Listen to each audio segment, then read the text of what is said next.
Emil Brunner. Este teólogo, ele é considerado um grande parceiro de Karl Barth. Você percebe, inclusive, aí neste slide que eu mostro para você, o Karl Barth e o Emil Brunner, um ao lado do outro, ali numa universidade americana. Esta foto é muito significativa porque revela a parceria dos dois, né? Ela mostra como Karl Barth e Emil Brunner conseguiram trabalhar juntos no mesmo veio teológico, numa perspectiva muito semelhante. Emil Brunner, então, junto com Karl Barth, são considerados os grandes fundadores da ortodoxia. Karl Barth começa e Emil Brunner se junta a Karl Barth um pouco depois. Você percebe pelo tempo de vida de Emil Brunner também que ele, como o Barth, viveram num período de muita densidade política. Os eventos políticos da Europa naquele período foram muito intensos. Eles viveram a experiência da Primeira Grande Guerra, depois viveram a experiência da Segunda Grande Guerra, e isso aparece em seus textos. É evidente que os textos desses dois teólogos, esses textos refletem o mundo em que eles vivem. Não dá para você escrever teologia no vácuo. A teologia precisa reagir aos eventos contemporâneos e ela é filha do próprio tempo, uma expressão que diz basicamente o que é a produção teológica. Emil Brunner, então, junto com Karl Barth, elaboram uma reação ao liberalismo, que era uma reação à ortodoxia. Mas na reação que eles fazem ao liberalismo, eles não voltam para a ortodoxia, eles vão para um novo tipo de ortodoxia, que é chamado de neo-ortodoxia, que usa muitas categorias da ortodoxia, especialmente da ortodoxia protestante e evangélica, mas mesmo usando os mesmos termos e as mesmas expressões, você percebe que eles carregam nestes termos e nestas expressões novos sentidos, especialmente a partir daquilo que chamamos de teologia existencial ou existencialismo. Nós podemos chamar também de teologia da crise, e vou explicar para você por que esta expressão teologia da crise. Teologia da crise, inclusive, é a maneira como Emil Brunner é conhecido em círculos ingleses e americanos, né? O teólogo da crise, e você vai entender por que ele é chamado assim. Então, nessa perspectiva dele de rejeitar o liberalismo, mas também rejeitar a ortodoxia tradicional, tanto Barth quanto o Brunner entendem que o liberalismo e a ortodoxia não conseguem dar conta dos problemas contemporâneos, não conseguem responder aos problemas contemporâneos.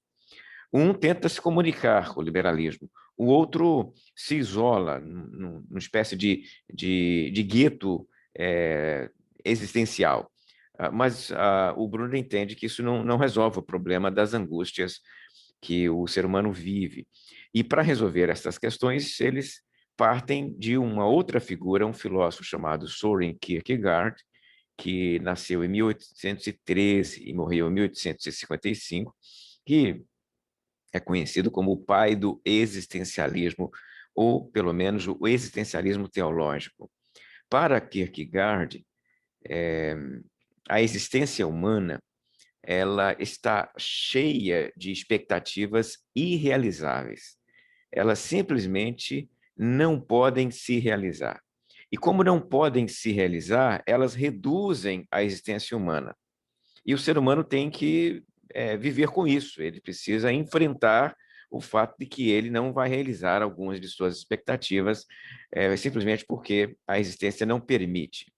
E aí, neste caso, ele trabalha com temas como sofrimento, angústia e morte como limitadores da existência humana, entendendo que não é possível negar estes limitadores, mas é preciso trabalhar com eles como parte da própria existência humana. Eles são, inclusive, condições necessárias para que a vida humana seja a vida como ela é conhecida então.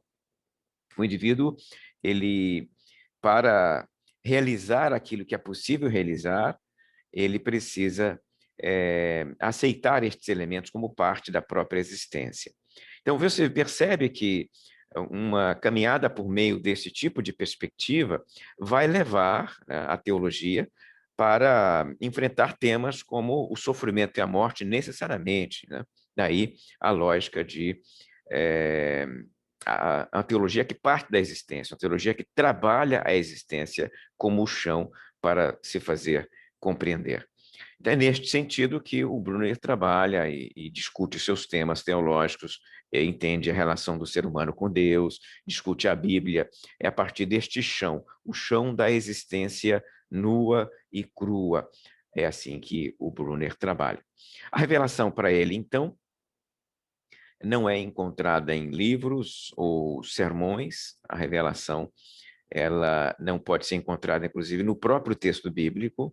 A revelação final de Deus, ela é encontrada na experiência, no relacionamento entre o ser humano com Deus.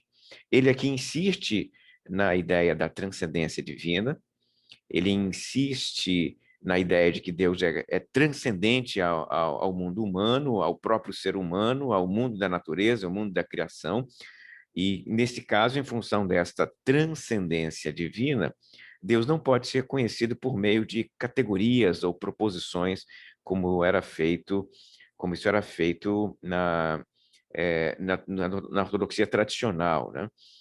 Onde o sujeito se relacionava com Deus por meio da memória, memorizando uma série de proposições doutrinárias, de dogmas, e isso era o relacionamento dele com Deus. O Bruno vai dizer que isso não é possível, não é possível conhecer a Deus por meio destas proposições doutrinárias, desse conjunto de dogmas, mas apenas em um relacionamento eu-tu, direto, né? E aí é neste relacionamento eu-tu que se dá a revelação. Ele discorda de Barth, entretanto, porque nesse caso aí, o Barth ele propunha uma revelação que poderia surgir do próprio texto. Você deve se lembrar que no vídeo anterior eu falei que para Barth a Bíblia não é a palavra de Deus, mas ela se torna a palavra de Deus no momento em que o Espírito Santo fala por meio dela ao leitor, né?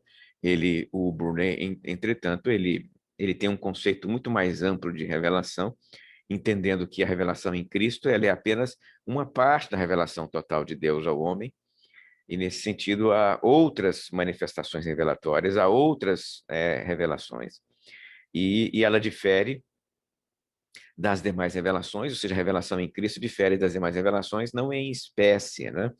Mas apenas em grau de auto-revelação de Deus na natureza e na história. A forma mais intensa como Deus revelou em Jesus Cristo é apenas em grau que se distingue das demais, porque as demais são também revelações.